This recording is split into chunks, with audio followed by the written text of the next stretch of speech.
selfie. It is a sign of selfishness.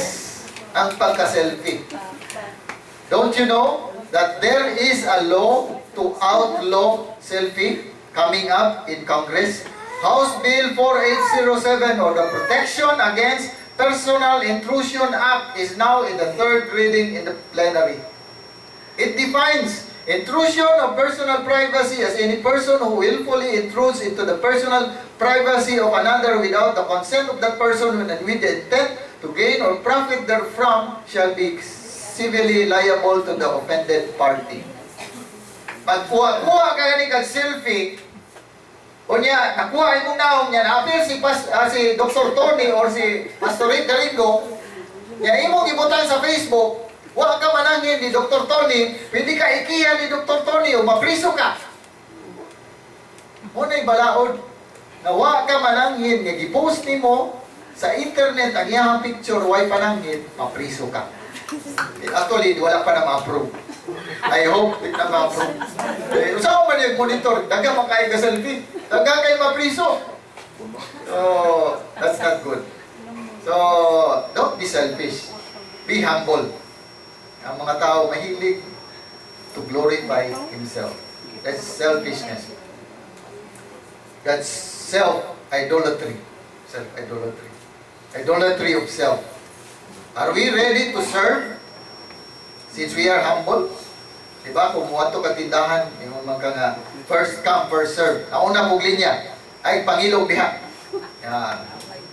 Do you want to be joyful in life? How is it to be joyful? Saan ko man nato mga joyful ta? How can we be joyful? First, enjoy is Jesus. O is others. And then last is you. O, kung balihon na mo, may mo na huge. O si Job, or huge. Hindi mo na Job. Huge. Jesus, others, you. So, and it takes humility to be joyful. So, joy. Jesus, others, and then you. So, if you want to be joyful. And, let's go to the third point. The third point is, hupo in Christ. Hupo. Pini mo binisaya ni? Mura lang binisaya. Actually, in verse 8, it says, and being found in the passion of as a man, he humbled himself and became obedient. He became obedient unto death, even death on the cross. Jesus Christ was so obedient that even facing death, even dying on the cross, he was still obeying. And the word obedience is from the Greek word hupeikos. Hupeikos. Meaning attentively listening. Submissive. Obedient. It is a combination of two Greek words, upo, which I call hupo, and akuo, meaning to listen. Let me ask the radio people, the people of the air, kung usay buot pasabot sa acoustics. Acoustics? Nindot kay acoustics ang ilahang studio sa DYFR. Diba? Acoustics, meaning sound. Meaning, in verb, it's to listen. Aminaw. Listening is the beginning of understanding. Maski kuno daghang klaseng mga waves na gisulti sa DYFR, you only listen to memorize na ni Noel. So, listening is involved in obedience. Ephesians 6:1. Children, obey your parents. This is the same word. The first in obedience is listening. Ano ang problema maron dili naman musunod ang mga children? Naamay nakatabon nga dili ito kaldero. Nakatabon nga mga headphones. Ang umagi butang pa jud og mga gisuksok pa rin mga earplugs. Dili jud ma.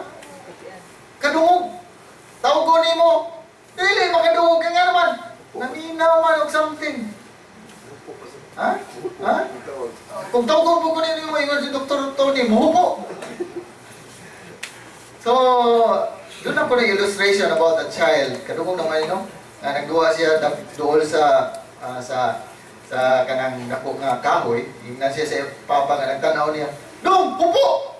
Pupo po siya. Dong, kamang dong padong din eh. Pag-abot niya sa iyang papa, nung tanong, anong imo mo kung ipahupo? Imo mo kung ipakamang? Ngayon siya, tanawa dong, naibitin, gabitay diya sa kahoy. Kung wa siya ni hupo, o wa siya ni kamang, nituo sa gisulti sa iyang amahan, ikaw na siya sa bitin. May na lang kay why earplug ang iyang dunggan. Kung na-earplug, di siya kadungog, nakao na siya sa bitin. So, katong bitin sa kanang wire. So, mas maayog yung maminaw. Ang sinugdan sa obedience, there is an element of listening. We don't listen naman these days. Daga na kayong mga ipaminaw. We have different attention. And this word is also used in Ephesians 6:5, talking about servants. Servants be obedient. Nagyapon hupo and akuo. And those are talking about children and talking about servants. Now let's go to another topic. Most important topic about wives and husbands. Ephesians 5:22, it says, submit, wives, submit yourselves unto your own husband as unto the Lord. Amen ba, Dr. Tony? Oh, hilong na siya. Okay, amen si Dr. Tony. For the husband is the head of the wife, even as Christ is the head of the church. What is the Greek word here? Dili ni siya upo, akuo. This is upo, hupo, tadso. Naagya po ng hupo. So, hupo, tadso. To subordinate, reflexively, to obey, to be under obedience, to put under, subdue, and to put in subjection. Submit self unto. This is the design in the Word of God. Dili lamang sa husband and wife, the relationship between parents and children, relationship between servants and masters. Naabo ni siya about elders and the church. O daghan ni siya. And this is the pattern. Naay mga pattern sa Bible nga giklaro jud. Kung kinsay mo submit, and it doesn't mean na puro na punta mag-submit. Napoy time na we can depende lang sa relationship nga gisulti diha. In other words, we have an established order. Call it creative order or natural order. There is a design. So sama sa makina, you don't put water into the engine. Kung magbutang ka og tubig sa imong auto, asa man imo ibutang? Dito sa gitawag og sa English nga radiator. Radiator. May radiator. Ano sa pronounce sa English, Dr. Tony? Radiator. Sa Binisaya, radiator. Radiator na, radiator. So, dito rin may butang ang tubig.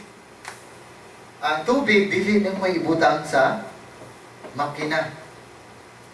Kaya nga naman, kaya kung ibutang ni mo sa makina, mo buto na siya. Mo expand na siya, paspas mo expand ang water. So na, mabuak. That is how powerful water is. Ang water, ibutang siya sa radiator. Kaya ang radiator, mo radiate siya sa kainit gikan sa makina mo na siya function sa tubig. To radiate the heat. The first step of understanding is listening. Before you obey, you must first listen. Unsa man nato obey kung why maminaw? And obedience, another thing, is better than rebellion. Nakadungog mo ni Ezra Enriquez. Kani siya, anak ni siya pastor o brother ni siya sa ako ang previous nga classmate. Kani siya, Colonel Ezra James Enriquez is the Chief of Staff of the United Nations Disengagement Observer Force dito sa Syria. Ito bang gi-hostage sa mga, gi-surround sa mga Syrian rebels. O moto siyang palibutan sila sa mga Syrian rebels o nitawag siya sa Pilipinas. Ingon siya sa chief sa AFP, kasi akong buhaton, surrender ba ko sa rebelde? So, kaya ang ang chief din ang usa ka Bombay, ningon siya, surrender na mo, ihatag ninyo ang inyong mga pusil diya sa rebelde. Ingon siya, murang di manimayo. Murang man ni surrender sa kanang ni surrender sa Abu Sayyaf, di ba? Ihatag nimo imong armas sa Abu Sayyaf, pasiputlan, pugutan pagkagulo. So, they disobeyed the Indian commander. That's why he resigned. So, muna siya nga, there is a question of, was he obeying, rebelling, or what? Imagine, surrender ka, ihatag mo imong arms sa mga rebelde. So, there's something wrong about it. Well, anyway, submission means to put yourself under someone else, and this does not mean it is a sign of weakness, but of strength.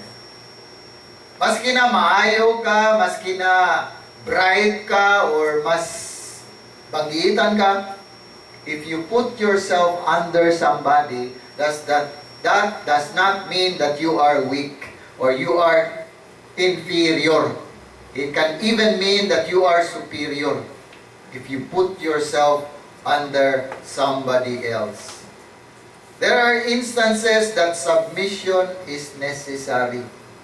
Diba, kung na-song leader, ang song leader na siya, sundo nimo kung unsa iyang ipakanta. Dili kay kung makanta siya, magbuhat ko kag imong kaugalingong kanta. Di na pwede. You must submit to the song leader. Kaya siya ang leader. Submission is what a Christian does. Submission is what Jesus Christ did. Submission is of Christ and rebellion is of the devil. Ang mga rebelde, nagsunod lang sa gibuhat sa ilang amahan nga demonyo or ang devil himself. We are children of God, we should act as such. Ang mga anak sa Ginoo are ready to submit to authorities. Ona siya. First, let us have the mind of Christ. Let us be happy in Christ. Secondly, let us be humble in Christ. Don't think so much about yourself. Think about others. And thirdly, hupo in Christ. Submit yourself to authority. And finally, is there peace and order in your life? Gusto ka o kalinaw o kahapsay sa kinabuhi? Diba? Kung na'y kagubot. This happens when people are only thinking about themselves. Kung gusto ka kagubot, think about yourself, and everybody thinks about himself. There will be chaos. But if you want peace and order in your life, think like the mind of Jesus Christ. Sunda ang pamaagi sa panghuna-huna ni Jesucristo. Be humble yourself. Humble yourself in the Lord. First Peter siguro na. Humble yourself in the sight of the Lord and He will lift you up. James ba? Put yourself under the Lord. Hupo. Hupo. Under. Kuna siya.